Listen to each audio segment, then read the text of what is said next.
오늘 우리에게 주신 하나님의 말씀, 우리가 함께 나눌 말씀은 누가복음 100강으로 20장 41절에서부터 21장 4절까지 말씀입니다.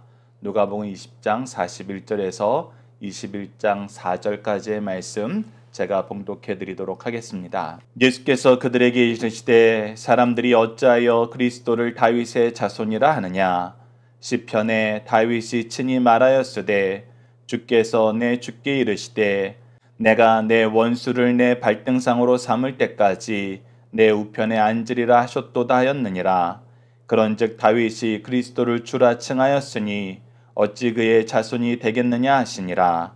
모든 백성이 들을 때에 예수께서 그 제자들에게 이르시되 긴 옷 입고 다니는 것을 원하며 시장에서 문안받는 것과 회당의 높은 자리와 잔치 윗자리를 좋아하는 서기관들을 삼가라. 그들은 과부의 가산을 삼키며 외식으로 길게 기도하니 그들이 더 엄중한 심판을 받으리라 하시니라. 예수께서 눈을 들어 부자들이 헌금하며 헌금 넣는 것을 보시고 또 어떤 가난한 과부가 2렙돈 넣는 것을 보시고 이르시되 내가 참으로 너희에게 말하노니 이 가난한 과부가 다른 모든 사람보다 많이 넣었도다. 저들은 그 풍족한 중에서 헌금을 넣거니와 이 과부는 그 가난한 중에서 자기가 가지고 있는 생활비 전부를 넣었느니라 하시니라. 아멘. 오늘 본문 말씀을 바른 신앙의 길을 가르쳐 주신 예수님이란 제목으로 함께 말씀을 나누도록 하겠습니다. 오늘 본문 말씀을 저희들이 크게 세 단락으로 나눠서 보고자 합니다.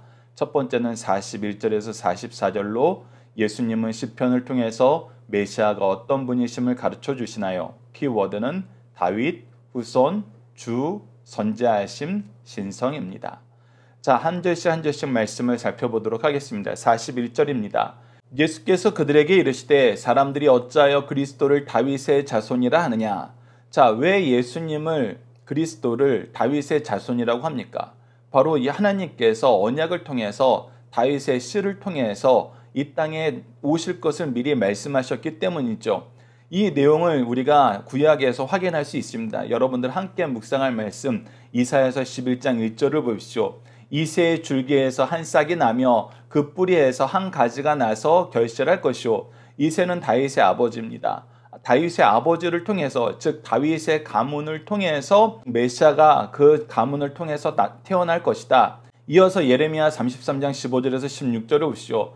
그날 그때 내가 다윗에게 한 공의로운 가지가 나게 하리니 그가 이 땅에 정의와 공의를 실현할 것이요. 그 날에 유다가 구원을 받겠고 예루살렘이 안전히 살 것이며 이 성은 여호와는 우리의 의라는 이름을 얻으리라.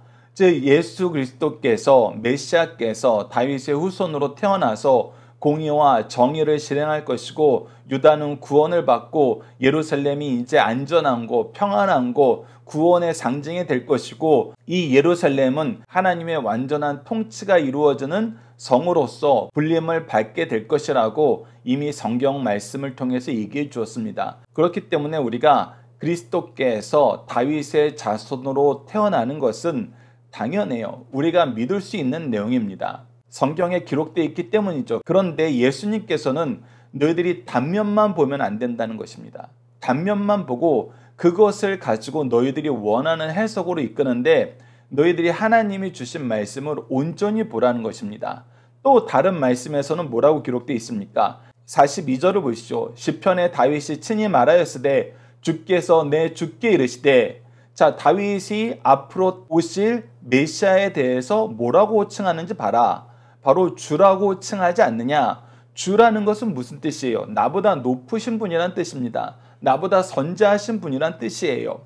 그리고 나서 뭐라고 하나님께서 미리 다윗을 통해서 선포하게 하셨냐면 내가 내 원수를 내 발등상으로 삼을 때까지 내 우편에 앉으리라 하셨도다 하였느니라. 즉 하나님께서 그리스도를 통해서 이 세상을 심판하실 때까지 그리스도는 하나님 우편에 앉으셨다는 것입니다. 그래서 44절에 이야기가 나온 겁니다. 그런즉 다윗이 그리스도를 주라 칭하였으니 어찌 그의 자손이 되겠느냐. 너희들이 다윗을 통해서 이 왕국이 회복될 것만 생각하고 너희들은 어떤 해석을 했냐면 이 왕이 나의 뜻을 이루어질 정치적인 왕, 이 세상에서의 나의 바람을 이루어질 세속적인 왕으로 생각했는데, 그런데 너희들이 그 해석을 하기 전에 성경을 온전히 봄으로써 다윗의 이야기도 한번 주목해 봐라. 다윗의 자손으로 오시는 이가 어찌하여 다윗에게 주라는 칭호를 받았느냐? 그것은 그분이 다윗보다 먼저 계신 분이고 다윗보다 높으신 분이란 뜻이다. 그렇기 때문에 그리스도는, 메시아는 오래 전부터, 다윗 전부터 이미 계셨고 선지하신 분이시고 하나님 우편에 앉아 계신 신성을 가지신 왕이라는 것입니다. 그래서 너희들이 메시아에 대해서 볼 때에는 너희들이 원하는 일부의 말씀을 들어서 너희들이 원하는 메시아상을 스스로 만들기보다는 성경에서 가르쳐주는 메시아의 모습을, 그리스도의 모습을 너희들이 바로 이해해야 된다. 그렇지 않으면은 너희들의 탐욕을 위해서 새로운 종교를 만드는 것과 마찬가지가 된다는 것을 예수님은 우리에게 가르쳐 주시는 것입니다. 그래서 우리가 이 말씀, 시편의 말씀을 인용한 것이 시편 110편 1절인데, 여호와께서 내 주에게 말씀하시기를 내가 내 원수들로 내 발판이 되게 하기까지 너는 내 오른쪽에 앉아있으라 하셨다는 이 말씀을 통해서 우리가 그리스도에 대한 바른 신앙을 가져야 된다라고 가르쳐 주시는 것입니다. 즉 말씀의 권능을, 말씀을, 하나님의 능력을 우리가 바로 이해하기 위해서는, 특히 메시아를 통해 이루어질 영원한 왕국을 우리가 보기 위해서는 너희들이 항상 말씀을 가까이 해라. 말씀을 가까이 하는 것보다 더 중요한 신앙의 길은 없다. 이 얘기를 예수님께서 시편의 글로 다시 한번 우리에게 가르쳐 주시는 것입니다. 자, 이어서 두 번째 단락을 보도록 하겠습니다. 두 번째 단락은 45절에서 47절로 악한 지도자들의 특성은 무엇입니까? 키워드는 과시, 교만, 악, 외시, 더 엄중한 심판이라는 것입니다. 우리가 계속해서 이 누가복음에서 예수님을 반대하는 사람들이 사실은 어떤 사람들이에요? 하나님께 먼저 은혜를 받은 사람으로서 메시아를 많은 사람들에게 소개하고 선포하고 가르치고 가장 열심히 따라야 되는 사람들이에요. 먼저 은혜를 받아서 일하도록 하나님께서 주신 사명을 가진 사람들이었습니다. 그런데 이들이 하나님이 주신 은혜로 무엇한 거예요? 우리가 천국잔치에 의해서도 확인했다시피 이 천국잔치에 오기로 약속을 하고 그들이 은혜를 받아서 각자 일터에서, 기업에서 생활을 하고 있었어요. 그런데 이들이 하나님께서 이제 천국잔치의 때가 왔다, 오너라, 너희들에게 맡겨진 사람들도 다 데리고 오너라 할 때 뭐 때문에 안 온다 그래요? 하나님이 은혜로 주셨던 기업 때문에, 가정 때문에 내가 하나님 잔치에 오지 못하겠다는 거예요. 즉 하나님이 주신 은혜를 자기의 이익을 위해서 사용해 버리는 겁니다. 바로 유대 지도자들이 그런 모습이었어요. 근데 그런 모습에 빠지게 되는 결정적인 이유가 무엇이냐? 그것이 바로 오늘 본문 말씀에 나오는 것입니다. 45절부터 말씀을 보도록 하겠습니다. 모든 백성이 들을 때 예수께서 그 제자들에게 이르시되 긴 옷 입고 다니는 것을 원하며 시장에서 문안받는 것과 회당의 높은 자리와 잔치의 윗자리를 좋아하는 서기관들을 삼가하라. 자, 긴 옷을 입고 다닌다는 것은 내 권위를 내 옷을 통해서 표현한다는 거예요. 긴 옷을 입는다는 것은 여러분들 일하는 사람의 옷은 아닙니다. 스스로를 돋보이는 사람들의 옷이에요. 즉 일하지 않고 자기의 권위를 내세우는 사람들이 바로 긴 옷을 입고 다닙니다. 그러면서도 일부러 시장에 가요. 모든 사람이 일하는 곳에 가서 나는 일을 하지 않으면서 뭐예요? 그 사람한테 인사받고 싶어요. 그 사람들에게 존귀함을 받고 싶어요. 즉 계급적으로 내가 위에 있다는 것을 끊임없이 확인하려고 합니다. 그래서 회당에서도 높은 자리를 찾고 잔치에서도 윗자리를 찾아요. 그리고 그런 자리에 차지하지 못하면은 심수를 내고 그런 자리를 차지하려고 더 큰 탐욕으로 사람들을 대하죠. 이것이 바로 어떤 것입니까? 교만과 탐욕인 것이죠. 그 교만과 탐욕을 그들이 무엇을 통해서 성취하는 거예요? 하나님이 주신 은혜의 직분을 통해서, 은혜를 통해서 그들이 욕심과 교만과 탐욕으로 이 세상을 산다는 것입니다. 그랬을 때 예수님이 뭐라는 거예요? 그들을 삼가하라. 삼가하라는 건 두 가지 의미가 있습니다. 첫 번째, 그들을 분별하라. 두 번째, 그들과 함께 교제하지 마라. 이런 사람들은 우리에게 좋은 게 없다는 거예요. 그런데 이런 사람들이 이 사회의 지도층이에요. 교만하고 탐심으로 가득 찬 이 사회의 지도층들을 너희들은 분별하고 멀리할 수 있어야 된다. 이것이 기독교 공동체가 거룩함을 유지하는 중요한 일이다. 그리고 그들을 더욱더 조심하고 우리가 멀리해야 되는 이유, 그것을 우리가 47절에서 발견할 수 있습니다. 그들은 과부의 가산을 삼키며 외식으로 길게 기도하니. 자, 그들이 어떤 사람이라고요? 연약한 과부들을 도리어 약탈하는 늑대들이란 것입니다. 그들의 가산을 삼키는 것을 머뭇거리지 않는다는 거예요. 그러면서 무엇으로 그것을 삼키는 도구를 삼아요? 기도하는 것으로. 하나님이 주신 가장 중요한 그들의 영적인 권위를 가지고 도리어 그들은 과부를 약탈하고 자신의 의로움을 그것으로 포장한다는 것입니다. 그래서 외식으로 길게 기도해요. 기도의 값을 받겠다고 가산을 빼앗고 길게 기도함으로 자기의 영적 권위를 내세우면서 약탈을 해놓고도 의로운 일을 했다라고 그들이 스스로 꾸민다는 것입니다. 그리고 예수님께서는 분명히 얘기해요. 그런 사람들 부러워하지 마라. 이 얘기는 어떻게 보면은 교회의 중요한 일꾼이 되는, 교회의 중심 리더가 되는 제자들에게 미리 경고하시는 거예요. 너희들도 이런 실수에 빠져서는 안 된다. 이런 악에 너희들이 동조해서는 안 된다. 교회는 이러한 곳이 되어서는 안 된다. 이러한 지도자가 되어서는 안 된다. 그랬을 때는 무엇이 있다? 더 엄중한 심판을 받으리라. 왜 더 엄중한 심판을 받아요? 그들이 많이 받았기 때문입니다. 그들이 하나님이 값없이 주신 은혜를 가지고 자기의 탐욕을 채우면서 자기가 돌봐야 되는 영혼들을 약탈했기 때문이에요. 그리고 너희들은 무엇해야 된다? 이런 가난한 과부를 돌봐야 된다. 가난한 과부를 돌보는 삶을 살아라. 그 내용을 우리가 세 번째 단락에서 더 깊이 있게 묵상하게 됩니다. 자, 세 번째 단락에 넘어가기 전에 우리가 교만한 삶에서 벗어나기 위해서는 어떤 삶을 살아야 되는지 함께 묵상할 말씀을 통해서 확인해 봅시다. 마태복음 7장 12절입니다. 그러므로 무엇이든지 남에게 대접을 받고자 하는 대로 너희도 남을 대접하라. 이것이 율법이요 선지자니라. 자, 보십시오. 교회 리더가 될 제자들에게 대접을 받고 싶으면 너희도 남을 대접하라 그래요. 자, 같이 낮아지라는 건데 이 말씀을 통해서 우리가 발견할 수 있는 것은 무엇이냐면 누가 먼저 낮아져야 되냐는 거예요. 누가 먼저 겸손해야 되냐는 겁니다. 내가 대접을 받고 싶으면은 너희들도 남을 대접하라 그랬는데, 그렇다면 내가 대접받은 다음에 낮아지라는 얘기예요? 너희들이 먼저 낮아져서 대접하라는 이야기예요. 먼저 하라는 이야기예요. 리더들은 항상 먼저 섬겨야 돼요. 이것이 율법이요 선지자라 그랬어요. 이것이 하나님이 너희들에게 은혜를 주시고 주신 사명이라는 것입니다. 우리가 먼저 섬기는 것, 우리가 가진 것으로 먼저 그들을 채우는 것, 그것이 은혜를 바르게 사용하는 길이란 것입니다.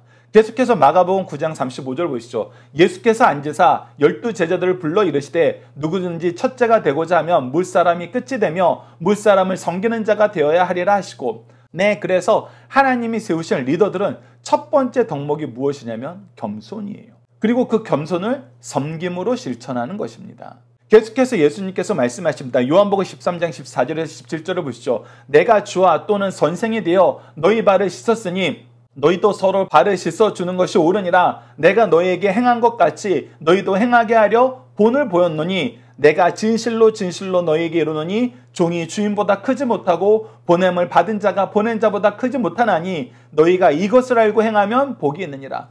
예수님보다 높은 선생은 없어요.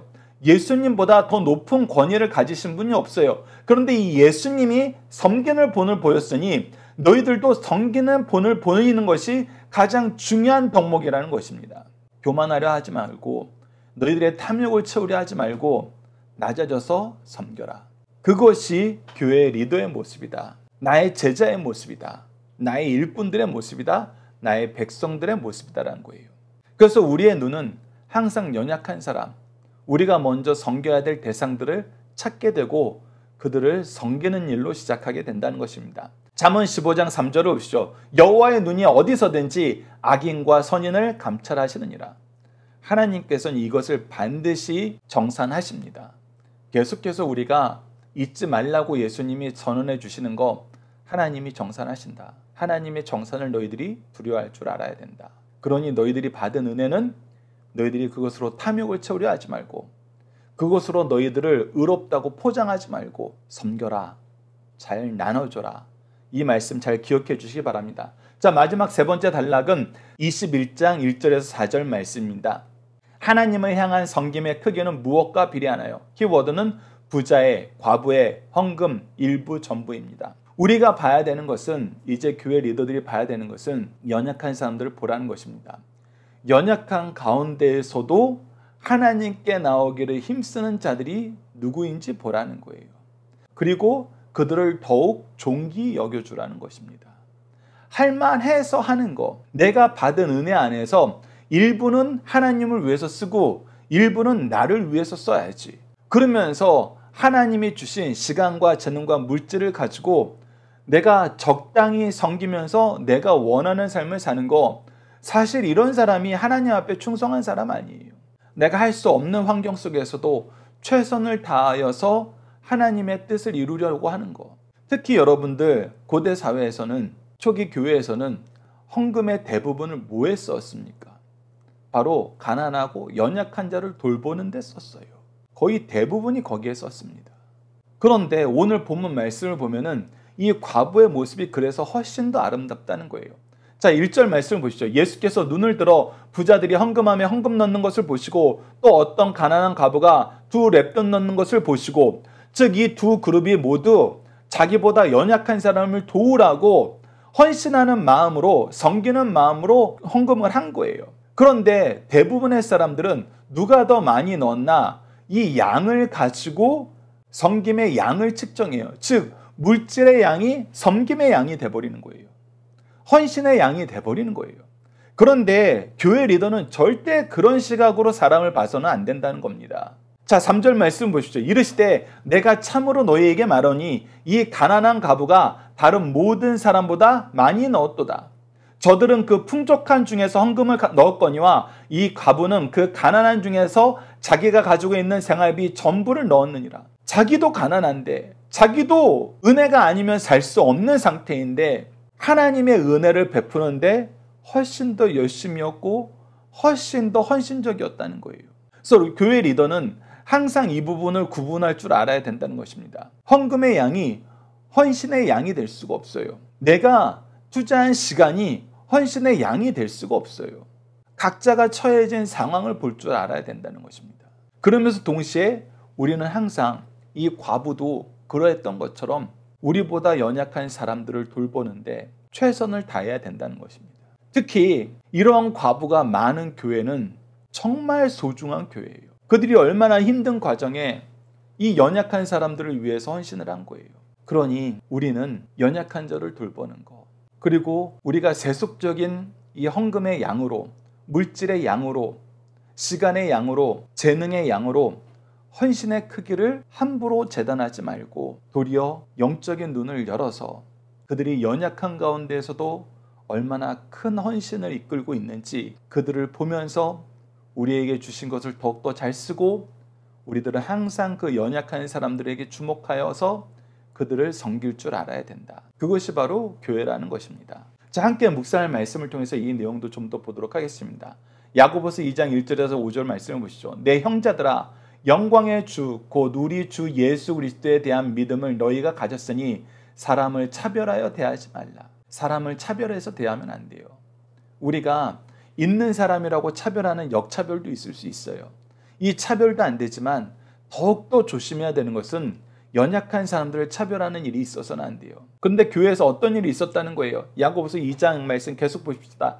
만일 너희 회당에 금 가락지를 끼고 아름다운 옷을 입은 사람이 들어오고 또 남루한 옷을 입은 가난한 사람이 들어올 때에 너희가 아름다운 옷을 입은 자들을 눈여겨보고 말하되 여기 좋은 자리를 앉으소서 하고 또 가난한 자에게 말하되 너는 거기 서 있든지 내 발등상 아래에 앉으라 하면 너희끼리 서로 차별하여 악한 생각으로 판단하는 자가 되는 것이 아니냐. 네. 이렇게 판단하는 것은 악한 생각이라는 거예요. 그 악한 생각이 뭐예요? 나도 탐욕의 도구가 됐다는 거예요.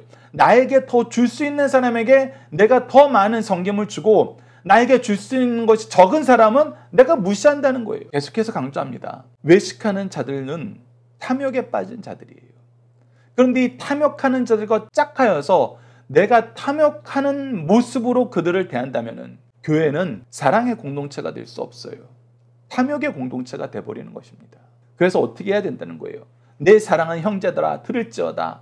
하나님이 세상에서 가난한 자를 택하사 믿음에 부요하게 하시고 또 자기를 사랑하는 자들에게 약속하신 나라를 상속으로 받게 하지 않으셨느냐? 네, 도리어 가난한 자들에게, 연약한 자들에게 하나님은 은혜를 베푸셨어요. 특히 이스라엘 민족이 그 대표예요. 가나안 땅이 그 상징적인 곳이에요. 하나님의 은혜가 아니면 사실 아무도 살 수 없는 곳이에요. 그래서 고대 문명이 발달한 그 사이에서 끼인 곳이에요. 그곳에 하나님께서 은혜의 역사를 베풀어 주셔서 그 세상 어느 것보다 아름답고 존귀 여김을 받을 수 있는 곳으로 만드셨어요. 연약한 자를 들어 크게 쓰시는 거예요. 이 하나님의 역사를 우리가 보면서 우리가 연약했던 적을 생각하고 연약한 자를 돌보는데 너희 마음이 하나 되어야 된다. 그래서 있는 자들은 그 있는 곳으로 더 열심히 섬겨서 더 많이 요구하시는 하나님의 은혜의 질서를 너희들이 깨닫고 더 열심히 섬겨라. 오히려 나보다 적게 가진 자가 나보다 더 크게 섬기고 열심히 섬기는 이 신앙의 역전 현상을 너희들이 기억하면서 조심해라. 너희들도 함께 수고하고 더욱 감사하는 자들이 되라. 그래서 여러분 정리해 봅시다. 첫 번째, 다윗이 그리스도를 주라 시인하는 걸 통해서는 우리 신앙생활의 중심은 말씀이 되어야 된다. 말씀을 떠나서는 아무것도 이루어지지 않습니다. 그렇기 때문에 말씀이 중심이 되어야 된다. 두 번째, 외식하는 자를 통해서는 우리의 신앙의 태도가 섬김이 되어야 된다. 은혜 받은 자들이 얼마나 열심히 하나님의 뜻을 실천해야 되는지, 먼저 본을 보여야 되는지, 섬김의 도를 우리가 가져야 되는지, 겸손해야 되는지 그 생활 태도를 보여줍니다. 그리고 나서 마지막으로는 우리가 돌봐야 될 영혼들을 우리가 바로 분별하고 그들의 헌신을 우리가 헛되게 하지 말고 우리가 더욱 힘써 그들을 섬겨야 된다. 이것이 교회에서 가장 중요한 것입니다. 말씀과 겸손과 섬김. 이 세 가지를 여러분들 꼭 기억해 주시길 바랍니다. 중심 사상을 하나씩 확인해 보도록 하겠습니다. 첫 번째, 예수님은 자신의 신성을 다윗의 증언을 통해서 가르쳐 주셨습니다. 메시아가 분명 다윗의 혈통에서 나오실 것을 선지자를 통해서 말씀하셨어요. 그러나 다윗은 시편 110편에서 그리스도를 주라 칭하였습니다. 이를 볼 때 메시아는 다윗의 주로서 선지하신 분입니다. 그러므로 메시아는 다만 세상 통치자가 아니요 영적 주가 되심을 우리에게 가르쳐주고 있습니다. 두 번째, 죄악 중에 가장 가증한 것은 성전, 교회에서 교만과 위선을 가진 것입니다. 하나님을 섬기고 하나님의 성정 중심에서 일하고 살면 하나님의 속성을 담고 하나님 뜻대로 살아야 됩니다. 그렇다면 하나님의 섬김의 역사를, 오래 참음의 역사를, 우리를 위해서 열심히 일하시는 그 역사를 우리가 가장 열심히 실천해야 돼요. 그러나 당시의 서기관들을 중심으로 종교 지도층 인사들은 정반대로 교만과 위선으로 가득 찼어요. 주님께서 세상에 계실 때 이들의 죄악보다 더 가증히 여기셨던 죄는 없었습니다. 가장된 경건, 진리를 흉내내는 자기 우월감 등은 하나님의 공의로운 심판이 임할 때 그 처벌이 무거우리라고 말씀하셨어요. 교만과 위선은 주님께서 가장 가증히 여기시는 것이니 멀리해야 됩니다. 세 번째, 여호와의 눈은 어디에서든지 악인과 선인을 감찰하신다는 것입니다. 하나님의 눈앞에서는 선악간의 모든 것이 벌거벗은 것 같이 드러납니다. 하나님께서는 특별히 지극히 작은 자의 작은 성까지도 귀히 보십니다. 그러므로 세상에서는 부하나 하나님께는 부여치 못하는 가난한 자는 차라리 세상에서 가난한 것만 못하다는 것을 우리에게 가르쳐주고 있습니다. 부자가 부로 인하여 멸망하는 것은 어리석은 것이나 거저 받았으니 거저 주는 것은 지혜요 금세와 내세에 복 있는 사람이라는 것을 우리에게 가르쳐주고 있습니다. 자녀들과 함께하는 기도 훈련 내용으로 함께 기도하도록 하겠습니다. 우리를 의의 길로 인도하여 주시는 하나님, 우리에게 약속하신 메시아를 통해서 구원의 은혜를 누리게 하시고 약속하신 교회와 영적 부모를 통해서 영적으로 육적으로 건강하게 자라게 하심을 감사합니다. 우리를 은혜로 채우셔서 일꾼 되게 하시고 섬길 수 있는 시간과 재능과 물질을 주셨는데 우리는 섬기는 일보다는 판단하는 일에, 나누는 일보다는 더 받으려는 욕심에 빠져서 사람들을 차별함을 용서해 주소서. 하나님의 마음을 본받아 하나님의 은혜에 빚진 자로서 연약한 자를 도우며 부족한 자를 채우며 방황하는 자를 돌보며 우는 자와 함께 울고 웃는 자와 함께 기뻐하는 감사하는 삶을 살도록 도와주소서. 예수님 이름으로 기도드립니다. 아멘.